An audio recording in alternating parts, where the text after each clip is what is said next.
Andito naman tayo ngayon sa Malolos Convention Night Market. Pero, ang highlight natin is ang exotic food dito. Sa A&N Exotic Food Stall. Papunta pala akong parking sa part na to.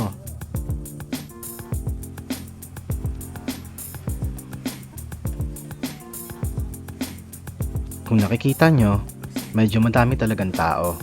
Pero in fairness, nung pumunta ako dito, sakto lang. Kasi may araw talaga na super crowded dito. So ngayon, unahin natin ang main highlight. I-try natin ang sikat na exotic food in Malolos. So eto, ang A&N Food Stall. Ilang beses na din silang na-feature. At para alam nyo din, sila lang pala ang nag-iisang nagtitinda ng exotic food dito. Nakausap ko din si ate na nagtitinda and na KMJS na din sila. And as a Filipino, proud ako dun. They tried to go to something very unique and that's a key to success. They're basically opening doors to future endeavors. Palakang bukid to. Anong pinagkaiba ng dalawa? Ito po may palaman, ito wala. Wala. Tapos ito, 120. Ay, hindi po, 80 lang po 80. yan. Ito po 300. Handa isang daan. Pare-parehas lang sila ng palaka. Apo, may palaman lang po yun. Palaman lang isa. Anong palaman ng isa? Giniling po, saka giniling na palaka. Giniling na palaka? Apo, may giniling din po na palaka, may giniling na baboy. May kasama na po. Anong flavor po to? Ito po, cheese, Cheese. barbecue, saka Sartling. sardine. Okay lang sartling. Pwede po. Anong lasa ng cricket? Lasa lang po siyang green peas din. Ito lasang hipon.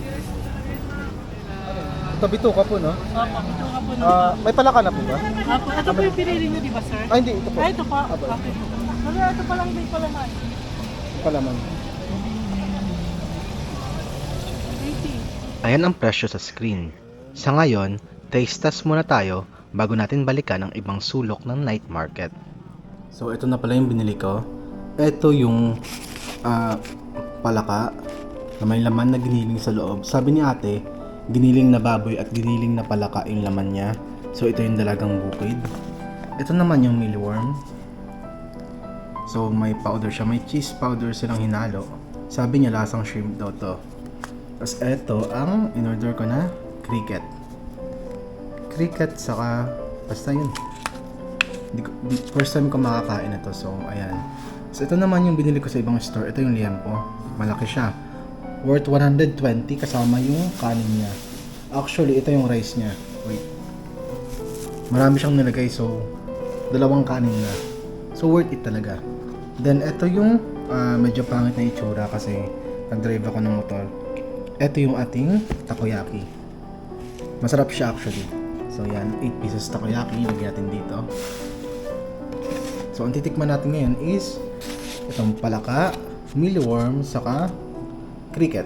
So alamin na kasi yung lasa ng liempo. Baba muna natin. So first and foremost, isa lang pala yung store na nagtitinda ng exotic food. Akala ko kasi madami. So eto siya, yung mealworm. So ayan, tingnan nyo guys. Tikman muna natin yung mealworm nila. Tikman muna natin.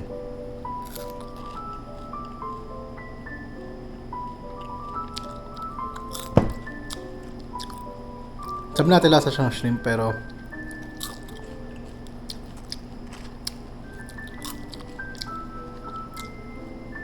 alam niyo ba yung parang prito kayo ng baboy, parang tinatirang parts na naprito. Ano yung lasa niya para sa akin? Ano yung itsura niya? May ulo pa. Paa muna.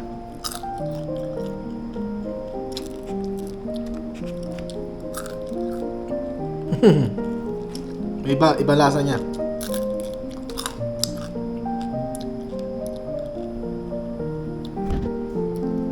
Hindi ako fan. Siguro acquired taste siya. Okay naman siya kaso hindi ko trip yung lasa for me Pero masarap yung mealworm.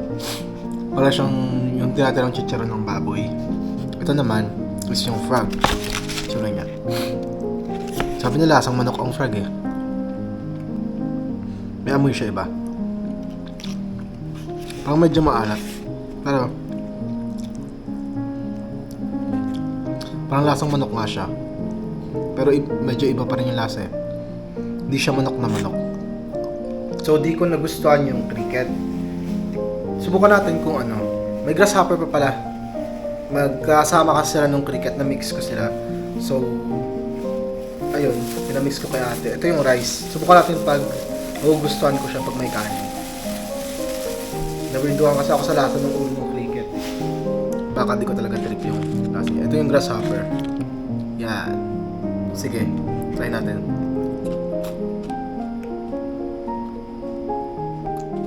Pero yung mealworm, legit masarap. May hindi pa pala ako na-try.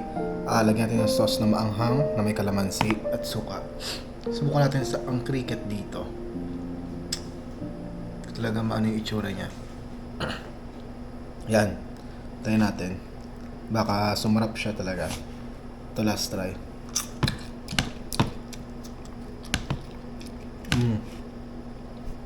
Pwede na. Nawala yung parang weird aftertaste. Pero itong worm, masarap siya kahit walang sauce. Okay. So overall, masarap yung chicha worms nila. Highly recommend ko kung first timer. Yung palaka, ganun din.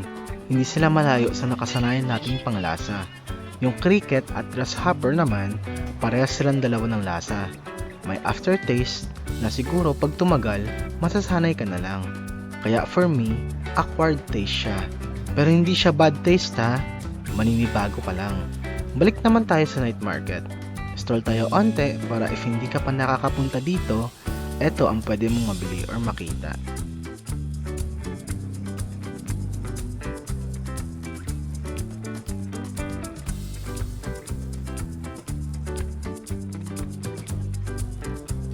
Madami kang mapagpipilian kung inihaw ang gusto mo.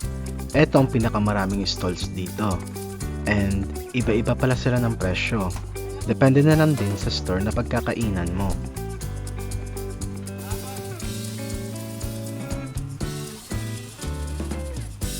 Ito ang takoyaki nila. Dito na pala ako bumili. Masarap to ha. Nasira lang talaga siya nung bumiyahe ako pa uwi.